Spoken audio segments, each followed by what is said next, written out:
মেয়েটা 5টা দিক হারাই গেছে। খোঁজাখুঁজি করতে যে হঠাৎ দিক ওই রবির বাড়িতে আমরা পাই। রবির বাড়ির পশ্চিম মুহূর্তে একটা ঘর আছে, ওই ঘরে কেউ থাকে না, ওই ঘরের ভিতরে নিয়ে দর্শন করেছে। দর্শন করার পরে আমরা খুঁজে পাইছি এই মেয়েটা ওই অবস্থায় ডেকে দিনেই চলে আসছে। পাই আমরা হাসপাতাল নিয়ে চলে আসি। ওই ঘরে আর কেউ থাকতো না? ওই ঘরে আর কেউ থাকে না। রবি কি বিবাহিত? ছিল কিন্তু এখন নাই। রবি কি বিবাহিত? বিবাহিত, একাই থাকে। সিরিয়াস ওরা মুখ বাইন্ডানে ছিল, তো এই জন্য সিল্লাতে পারি। আপনাদের কাছে আবেদন যেন এই বিচারটা সুস্থভাবে আমরা পাই এবং ফাঁসি চাই। এই ধরনের কাজ যাতে মানুষ আর না করে।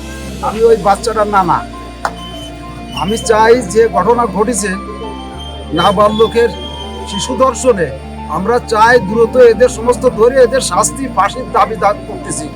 দ্রুত এর ব্যবস্থা গ্রহণ করার জন্য সবার কাছে আকুল আবেদন করতেছি। 20 মিনিট ধরে কাজ করতেছি, মায়ের ভাসছি নিয়ে ওর মা ডাকতেছে, মায়ের ধরে আনে আমার ভাই। এবার আমি বলছি মাই যাবা, মায়ের চলে গেছে, আমার ঘর তো খুয়ানে তাই চারিপাশে মারিছে।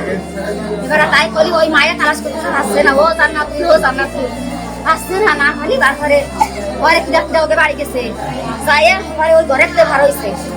ভাড়ানোর ঘরে এবার আমি তো যাইনি, ঘরে কাজ দিচ্ছে আমার বাসুরা মাছ যা সবাই কাজ দিচ্ছে। তারপর আমি আমার ছেলেটা ভাত খাচ্ছি, আমি ছেলেটা দৌড়ে গেছি। আমার সাথে বলছে শিগগির ভাইরা তোর মাঝে ফাঁকা ডাক্তার দিচ্ছে না, তোর মাঝে ফাঁকা ডাক্তার কি হয়েছে বলছে শিগগির ভাইরো। আসে দেখে যে ওই মায়ের নেই, ওই মায়ের শরীরে রক্ত পড়ে বাইসে আসছে। এই ওরে লাগে গলাশিয়ে মারিছে, গলাশিয়ে না মারি ওই মায়ের শেষে তো কাঁদতো। ওই মায়ের হাতে গলাশিয়ে মাইরে তারপর অপহরণ করেছে। কে মারছে? ওই আমাকে বাড়ি কাছে এক ছেলে, তার নাম হচ্ছে কবির। বাচ্চার বয়স কত? বাচ্চার বয়স 5 বছর হবে না, 3.5 বছর হবে। হ্যাঁ, বাচ্চার বয়স মানে 5 বছর হয়েছে না, হবে কিনা বাচ্চার বয়স? আপনার কি হয়? 3 বছর না 3.5 বছর বয়স। 3.5 বছর হবে না, 4 বছর। আপনার কি হয়? আমি তার শাশি, ছোট শাশি। ভাই আসছে আমার কাছে, ওর মায়ের কাছে কত সময় খায়। আজকে আনুমানিক সন্ধ্যা 6:30টার দিকে আমরা একটা বাচ্চা মেয়ের ডেড বডি রিসিভ করি। ডেড বডি বলছি কারণ আমরা এখানে রিসিভ করার আগেই বাচ্চাকে আমরা আমরা এখানে পরীক্ষা করে মৃত ঘোষণা করি।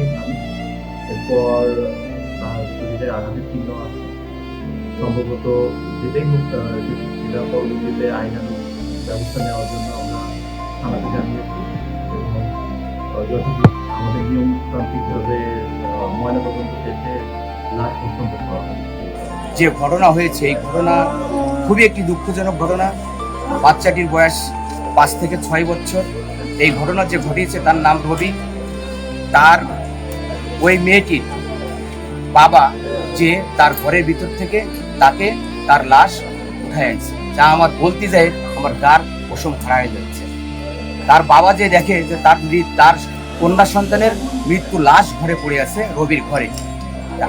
আমার শুধু একটি কথা, প্রশাসন, পুলিশ সুপার মহোদয়, তাদের কাছে আমার একটি আবেদন, অপরাধ যে ব্যক্তি করেছে সে তো পালিয়েছে, তাকে পুলিশ অবশ্যই গ্রেপ্তার করবে তাৎক্ষণিকভাবে। তার পরিবারের যে যেখানে আছে সকলকে গ্রেপ্তার করে থানায় আনুক।